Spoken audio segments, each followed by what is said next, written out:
yang tumbuh di mana-mana itu sebenarnya malah inti dari gerakan. Jadi ada 4 sudut, 4 penjuru, di mana intinya itu adalah relawan malah. 4 penjuru itu partai. Di mana PDI, partai pendukungnya. PDI Perjuangan yang jadi basis Marhen menjadi serangan darat.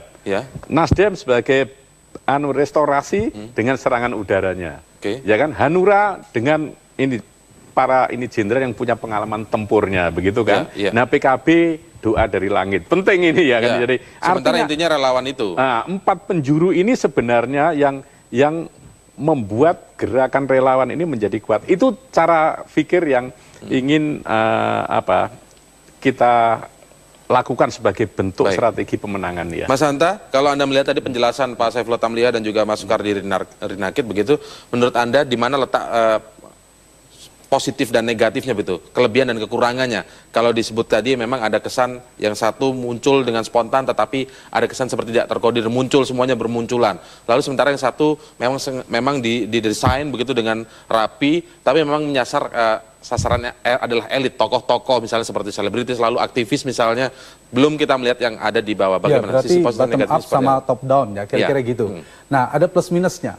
Kalau bottom up itu jelas, itu muncul dari masyarakat langsung, dan ini relatif lebih natural, lebih ya karena kekuatannya itu bukan di kekuatan partai. Ini pertarungannya bukan pileg yang berbasis pada partai, ini berbasis pada figur. Nah, kalau relawan-relawan muncul itu kekuatannya dia akan memberi efek menyebarkan virusnya lebih cepat, kira-kira gitu. Akan muncul swadaya dan seterusnya. Tetapi tetap harus ada sistem untuk paling tidak menyamakan, paling tidak ada sandi yang sama yang akan ketika sudah menjadi relawan Jokowi misalnya, itu harus tetap ada koordinasi, karena tim suksesnya kan bisa dua. Dia bisa memberikan pengaruh positif untuk menyukseskan seorang kandidat, tapi kalau tidak sistematis bisa sebaliknya, bisa menjadi bumerang bagi seorang kandidat. Itu yang harus diantisipasi.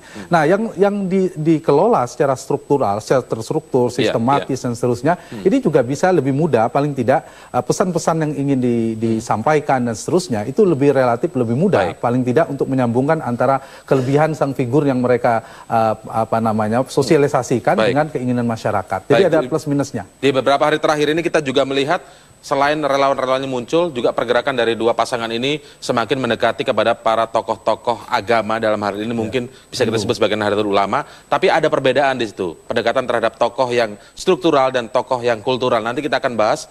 Bang Hanta, kalau kita lihat juga bahwa yang salah satu elemen masyarakat yang paling banyak atau paling sering juga didekati oleh para calon presiden sudah mendaftarkan diri KPU ini adalah Nahdlatul Ulama, seperti berebut suara Nahdien begitu. Di Pileg juga terjadi, tapi kita ingin fokus sekarang di Pilpres ini.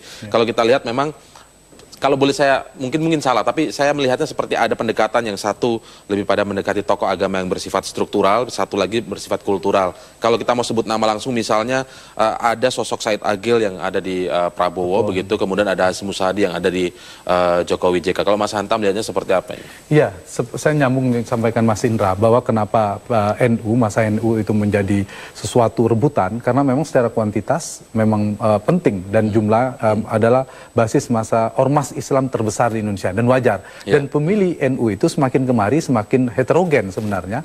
Dan ada dua, sering memang setuju dibagi kultural dan struktural. Dan yang efektif sebenarnya untuk tanda petik memobilisasi masa NU ini di kultural sebenarnya. Di kultural, iya, karena pengaruh seorang kiai, terutama di pedesaan, basis masa pedesaan Jawa Tengah, Jawa Timur, itu lebih didengarkan.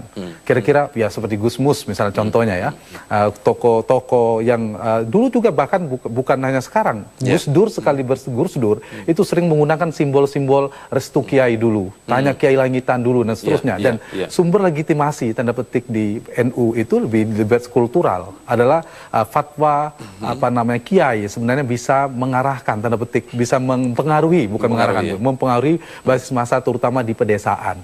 Nah, kalau misalnya antara dua ini bisa mendekati simpul-simpul massa, simpul-simpul kiai yang memegang simpul massa tadi, itu relatif lebih efektif secara kultural tadi, ketimbang misalnya kendati pun yang di struktural yang menguasai mendukung siapa, dan itu tidak ada jaminan menurut saya. Baik, saya ke Pak Saifullah sekarang. Pak Saifullah, kita lihat aktivitas dari pasangan Prabowo Hatta, misalnya seperti Hatta Rajasa yang hari ini menemui figur Yeni Wahid begitu, lalu kemudian juga mengangkat Mahfud MD sebagai ketua tim pemenangan pasangan Prabowo Hatta. Apakah ini juga salah satu bentuk strategi yang digunakan untuk meraih suara Nahdien begitu, Pak Saifullah? Pendekatan kepada kalangan Jam'iyah dan Jamaah ya. Jam'iyah kan pengurus kultural. Kalau Jamaah itu kan yang kultural. Saya orang NU jadi paham sekali. Kami tentu menggunakan 16 penjuru mata angin. Salah satu lebih banyak ini ya, 16 penjuru. Pendekatan kepada NU yang kultural dan NU yang struktural agar benar-benar efektif di lapangan. Nah, oleh karena itu kami terus berupaya sedemikian rupa karena pendukung koalisi Prabowo Subianto ini kan 4 kekuatan partai Islam, sehingga kami tidak hanya melakukan pendekatan kepada kalangan Nahdien, tapi juga kami menggunakan pendekatan kepada Muhammadiyah, Tarbiyah dan Serikat Islam. Mereka itu punya potensi yang besar. Nah, oleh karena itu kami meyakini bahwa kedua pendekatan struktural dan kultural itu adalah pendekatan yang paling efektif. Dua-duanya jadi dilakukan ya, Pak Saifullah ya? Halo? Jadi dua-duanya dilakukan pendekatan itu, tidak hanya struktural, walaupun kesannya sekarang seperti hanya struktural saja. Iya, kita tidak hanya sekarang melakukan pendekatan itu. 3 bulan yang lalu kita sudah mulai melakukan pendekatan itu. Bahkan pendekatan kepada Pak Prabowo, kepada para ulama yang kultural, itu sudah dilakukan sebelum pemilihan umum legislatif yang lalu. Walaupun Pak Prabowo ada di pendekatan itu menghasilkan buah dukungan atau seperti apa? Apanya? Atau hanya pendekatan saja? Pendekatan itu kemudian menghasilkan buah dukungan terhadap seorang Prabowo atau memang hanya dilakukan pendekatan-pendekatan saja? Oh, tidak hanya pendekatan saja. Kami terus memupuk hubungan silaturahmi itu terus-menerus agar hubungan antara calon Presiden Prabowo dengan para kiai yang kultural itu sangat mengikat dan mereka tertarik untuk mendukung Prabowo. Itu bisa diperhatikan dari konflik internal di P3 sendiri ya kemarin itu karena desakan para ulama yang kultural menghendaki agar Prabowo sebagai calon presiden. Itu yang merupakan aspirasi umat Islam yang mesti dilakukan berdasarkan oleh tim kampanye Prabowo Subianto dan Hatta Rajasa. Jadi kalau kita lihat Mas Kardi tadi memang ada jawaban ya bahwa ini pendekatannya ke kedua sisi. Kalau dilihat dari kekuatan yang dimiliki oleh Jokowi JK ini, JK disebut-sebut juga orang NU. Mungkin di sini dekat dengan kiai-kiai yang bersifat kultural. Tapi sebenarnya seberapa kekuatan itu dan menakar efektivitasnya seperti apa? Kalau berpengaruh tidak dengan yang dimiliki sekarang ya? Kalau Pilpres ini kan memang sangat figur kan. Benar. Figur. Jadi figur itu kalau NU secara kultural, mau yang struktural maupun kultural sebenarnya dari basis massa itu berpikirnya sama. Kira-kira begini, narasinya ini pergi ke tokoh mana? Dan narasi itu sangat simbolik kalau di kultural. Kira-kira gini, kalau kita orang seperti Jokowi yang sangat sederhana, jujur, begitu kan? Itu akan lebih mendapat simpati secara kultural. Kira-kira begitu. Begitu. Jadi setting untuk melakukan pendekatan kultural tanpa mengabaikan struktural tentu saja itu tetap akan juga ditempuh oleh timnya Jokowi. Tentu kita tidak bisa semua diambil gitu kan. Kultural memang kalau secara hati lebih dekat, ya kan. Terus perjuangannya dan kesungguhan hatinya untuk mendukung juga lebih baik tanpa transaksi apa-apa, ambil. Struktural apabila melakukan yang sama maka juga ada kesulitan tidak mendekati yang struktural. Karena kalau kita lihat misalnya ketua BNU sekarang sudah merapat ke soal Pak Agil misalnya ya statementnya merapat ke sana, tetapi struktural di PBNU kan tidak Pak Agil sendiri. Tidak hanya Pak Agil. Iya, banyak gitu. Iya, banyak. Jadi di situ juga tidak monolit. Ya, jadi tidak monolit. Pendekatan juga dilakukan. Kadangkala pendekatan yang tidak usah diekspos seringkali membuahkan hasil. Kami meyakini itu sebagai tim kerja gitu untuk hasil perolehan suara nanti dibandingkan yang statement kultur politik kita. Dalam bursa pilpres ini selalu ada unsur yang dekati adalah Jenderal Purnawirawan. Sampai ada istilah perang bintang begitu dalam Pilpres. Nah, sekarang kalau kita lihat di dua kubu ini paling tidak yang muncul ya terlihat jelas di televisi, kalau kita lihat dari sisi Jokowi ada namanya Hendro Priyono, kemudian kalau dari sisi Prabowo salah satunya ada George Soeisuta kemarin yang bergabung dalam deklarasi Gema begitu, Gerakan Muda Indonesia. Kalau Anda melihat sebenarnya bagaimana kira-kira perang bintang di bursa Pilpres kali ini? Iya, militer atau kekuatan purnawirawan, purnawirawan ya tepatnya purnawirawan TNI itu tetap diakui, berbeda dengan NU tadi. Di sana ada sami'na wa ta'nanya itu jelas ya ketika kiai secara kultural mempengaruhi pesantren dan seterusnya. Nah kalau di sini mungkin tidak begitu polanya. Tapi harus kita akui bahwa militer itu unggulnya, kita bisa mesin politik ya di awal tadi. Mesin politik itu tidak harus partai. Bahkan kadang-kala dalam Pilpres itu mesin partai bukan menjadi penentu. Mesin di luar partai itulah yang menjadi penentu. Mesin relawan, mesin jaringan itu banyak. Jaringan media, jaringan intelijen bahkan, jaringan masyarakat, ormas dan seterusnya. Dan keunggulan dari kelompok militer ini adalah jaringannya. Dan saya pikir ini mesin politik terutama di darat. Tapi juga sekaligus untuk menghubungkan antara darat dan udara. Kira-kira gitu. Dan potensi ini besar kalau bahasa Mas Kardi. Artinya pentingnya seperti apa? Pentingnya untuk jaringan itu? Jaringan itu pasti mereka punya secara skill ya. Karena kalau kita lihat kan masing-masing ini kan seperti mengatakan sudah didukung para sekian jenderal. Selalu ada yang diutarakan itu. Pentingnya seperti apa sih misalnya? Jenderal Purnawirawan dalam hal ini. Tetap saya mengulang, ini pertarungan figur, pertarungan Jokowi dan Prabowo. Faktor Jokowi dan faktor Prabowo itu faktor proporsi yang paling dominan.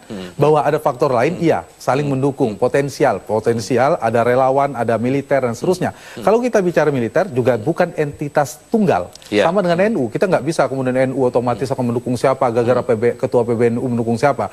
Militer apalagi sudah purnawirawan. Tidak. Jadi dia bukan sebuah basis massa yang diperbutkan, tapi bahwa jaringan purnawirawan ini punya skill yang bisa mendeteksi, apalagi strategi perang dan seterusnya, punya jaringan dan seterusnya. Nah, ini berpengaruh tidak dengan jumlah banyak sedikitnya?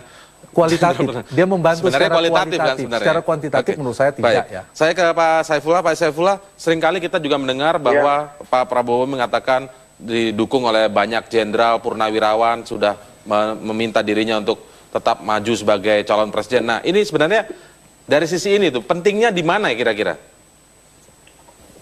Pentingnya para jenderal purnawirawan yang direkrut oleh Pak Prabowo Subianto sebagai calon presiden adalah melakukan silent operation, operasi senyap di masyarakat. Mereka itu kan orang yang para purnawirawan, jenderal-jenderal purnawirawan ini, mereka yang berpengalaman mulai dari bawah, karir dari bawah sampai di jenderal. Nah oleh karena itu mereka sangat berpengalaman di lapangan.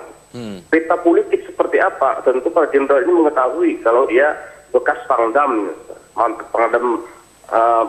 ini, pangdam itu. Tentu dari tentara kita yang jenderal-jenderal pensiunan ini sangat membantu bagi kami untuk mencari ruang-ruang yang kosong yang mesti kami jalani. Nah itulah yang sangat diperlukan manfaat para pensiunan jenderal itu di dalam rangka pemenangan Prabowo Subianto. Baik, singkat saja Anda kalau kita yakin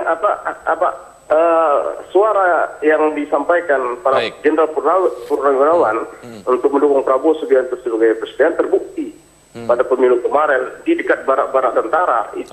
Terbukti begitu ya. Anda setuju tidak? Baik, saya sekarang ke Pak Soekardi. Kalau Pak Soekardi sendiri setuju tidak dengan pernyataan seperti itu? Karena memang ada juga unsur seperti yang Anda cerita di awal tadi, ada misalnya Pak Wiranto di situ misalnya. Oh iya, ada Pak Wiranto, Pak Luhut gitu kan nanti dan banyak jenderal juga gitu yang ikut gitu. Ini baik. Jenderal adalah paham tentang early warning system. Apa yang terjadi di lapangan, bisa memberikan input untuk penentuan strategi ya kan selanjutnya. Jadi di titik itu memang sangat penting lah. Makanya kita cari jenderal-jenderal yang berpikir dengan baik untuk kebaikan itu gitu. Jadi mereka-mereka ini memberikan masukan yang baik. Jadi menjadi faktor penting begitu ya? Faktor penting untuk menentukan strategi. Apakah ini nantinya berebut dukungan dari Pepabri nantinya misalnya? Kalau itu otomatis nanti akan terjadi pembelahan dimanapun ya pasti terjadi mau di situ mau di komplek-komplek TNI mau ormasnya akan terjadi otomatis dan menurut hemat saya yang punya narasi yang akan menang. Untuk saya Jokowi JK ya. Oke, baik. Waktu yang terakhir singkat ini tidak bisa dipisahkan. Ini kan strategi dan mesin politik. Dipisahkan dengan dua hal. Selera dan keinginan publik. Dan yang kedua adalah potensi, kualitas, personal branding dari figurnya. Jadi jangan terpisah dari dua hal itu. Kalau mesin ini bisa efektif menangkap, mengaudit persepsi publik, keinginan publik, lalu apa yang dimiliki oleh kandidat masing-masing, kemudian mesin efektif menyambungkan, baru itu berguna. Baik, tapi kalau dia di luar itu, menurut saya tidak efektif. Baik, adu strategi nanti akan kita bahas lagi di jilid kedua, karena ini masih baru beberapa hari. Terima kasih Pak Soekardi, kemudian Bang Hanta, dan juga Pak Saifullah Tamliha yang bergabung lewat sambungan telepon. Selamat malam.